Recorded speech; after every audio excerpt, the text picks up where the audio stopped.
Now let's look at some examples of production costs and see how we might visualize the effects of economies of scale. First, let's look at the scale economies in wind power. We're going to look at two different types of wind power productions. There's small turbines or large turbines. These wind turbines produce electricity. Now, how does the economies of scale change the average cost of electricity?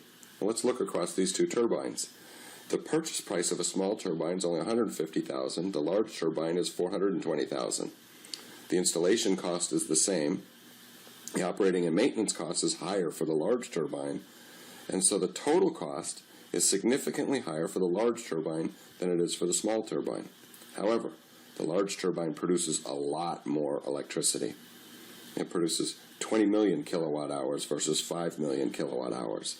So when we look at the average cost across the two turbines, the average cost is much smaller for the large turbine than it is for the small turbine, because we get significant economies because it can produce a large portion of electricity relative to what the small turbine can. Now let's look at a different type of good, maybe an information good. For an information good, the costs are very high for producing the first copy.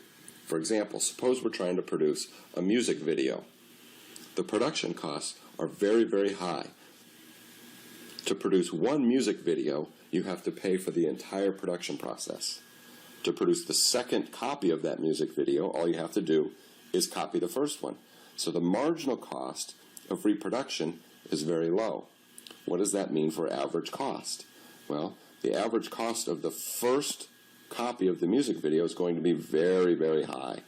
And then that fixed cost that you had to pay for the first video is spread out as you make a replication of that music video. So we can see that it's going to have a long-run average cost curve that's going to be L-shaped, but it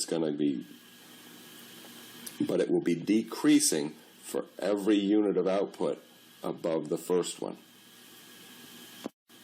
Now let's summarize all of our costs that we've looked at. Remember, we want to differentiate between economic costs and accounting costs. We want explicit costs and implicit costs, where we're including the opportunity costs of inputs when we look at economic costs. And this is the concept that we're going to concentrate on. We have short-run costs and we have long-run costs. Short-run costs are those costs that we incur when we're holding one of our inputs fixed, usually the production facility.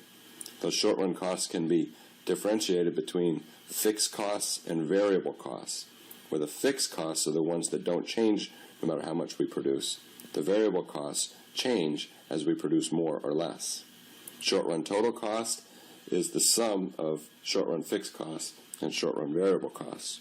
And short-run marginal cost is how much total costs change as we produce more output. So if we produce one more unit of output, how much does total cost change? That's our marginal costs. Average fixed costs are just fixed costs divided by quantity. Average variable costs are variable costs divided by quantity. And average total costs are the sum of average fixed costs and average variable costs. In the long run, all inputs are variable, and so we have no fixed costs. So all we have is long-run total costs. We have long-run average costs, which are just long-run total costs divided by quantity, and long-run marginal costs, which is the change in long-run total costs for a 1 unit increase in quantity. It becomes very important to understand how these costs change, how they behave, and how they're different in different industries, as we're going to talk about for the rest of the course.